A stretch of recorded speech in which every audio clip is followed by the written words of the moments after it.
আমার বাচ্চা হওয়ার পর আমার নিজের জন্য যতটা সময় ছিল সে তার থেকে বেশি সময় আমি আমার বাচ্চাকে দিই। নিজের জন্য তো একটুও সময় পাওয়া যায় না। বাচ্চা হওয়ার পরে কি করে যে আমার দিনগুলো পার হয়ে যাচ্ছে আমি বুঝতেই পারছি না। কখন সকাল হচ্ছে, কখন দুপুর হচ্ছে, কখন বিকাল। মানে এই যে খাওয়ার টাইমটা যদি না থাকতো তাহলে পরে আমি আরোই কিছু বুঝতে পারতাম না। আমি টাইম কখন কি হচ্ছে আমি নিজেও জানি না।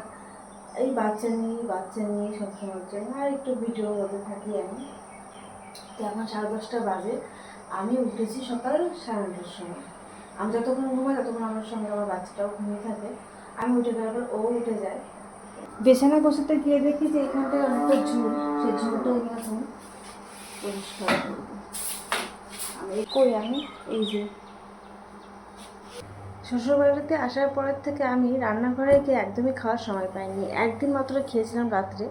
তারপরে আমার বাচ্চাটা এখানে হাজব্যান্ডের কাছে ছিল, কিন্তু খুব কান্নাকাটি করছিল।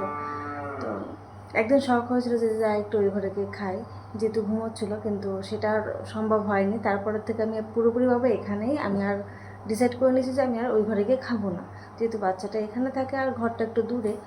তো চলো আজকে সকাল থেকে কী কী রান্না হয়েছে। আমার শাশুড়ি একটু আগে খাবারটা দিয়ে গেল। এই যে মাছের ঝোল, বরবটি ভাজা, ডিম সেদ্ধ আর ভাত। ভাতটা অনেকগুলোই দিয়েছে, যেটা আমি এখন কমিয়ে রাখবো। বাচ্চাটা এই যে ঘুমোচ্ছে না, তাকিয়ে রয়েছে। যদি একটু ঘুমোয় তাহলে আমি খাওয়াটা শুরু করব।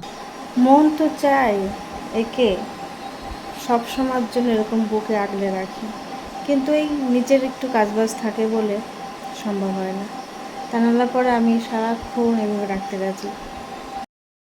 এখানে 6টা পাটকাঠি একসঙ্গে বেঁধে তারপরে যে ওড়না পেঁচিয়ে এই ফুলটাকে সেট করেছি। ওই কাগজের ফুলটা আমার বেবিকে তার জেঠু মানে আমার ভাসুর দিয়েছিল।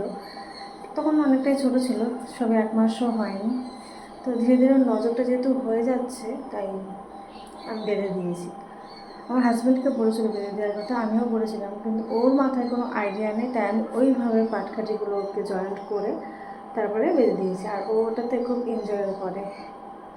না, আমার বাচ্চার কথা বলছি আমি। আজকে 24শে জুন, আজকের ভিডিওটা আজকেই আপলোড করে দেবো আমি। এখন 3:45 মতন বাজে, দুপুরবেলা। আমার বাচ্চাও ওইদিকে ঘুমোচ্ছে, ওই যে। আর আমি এখানে বাচ্চার মা ভিডিও বানাচ্ছে। ভাবছি যে রিলস বানাবো, কিন্তু ও উঠে পড়ার সময় হয়ে গেছে। এখান থেকে আমার সব বাচ্চা জামা কাপড়গুলো নাড়া রয়েছে, তাই জামা কাপড় ও কাপড়গুলো মানে যেগুলো পেতে শোয়, এই যে, তাই পেছনটা ওরকম আছে। রিলস আমি এখন চাইলে বানাতে পারতাম, কিন্তু আমার নাইটি পরে রিলস বানাতে না ভালো লাগছে না। কেমন যেন লাগে, আমার বিরক্ত লাগে। এখন আমি নাইটিটা চেঞ্জ করতে পারছি না, এখন ও যখন তখন উঠে যেতে পারে, কোনো গ্যারান্টি নেই। তাই ভাবছি যে কিছুদিন ওয়েট করি, যখন আর একটু বড়ো হবে তখন হয়তো আমি আরও সময় পেয়ে যাবো রিলস বানানোর জন্য। এখন আমি অনেকটাই সুস্থ, এনার্জি আছে, শারীরিকভাবে সুস্থ না, কিন্তু তবুও আমার মনে এনার্জিটা আছে। তাই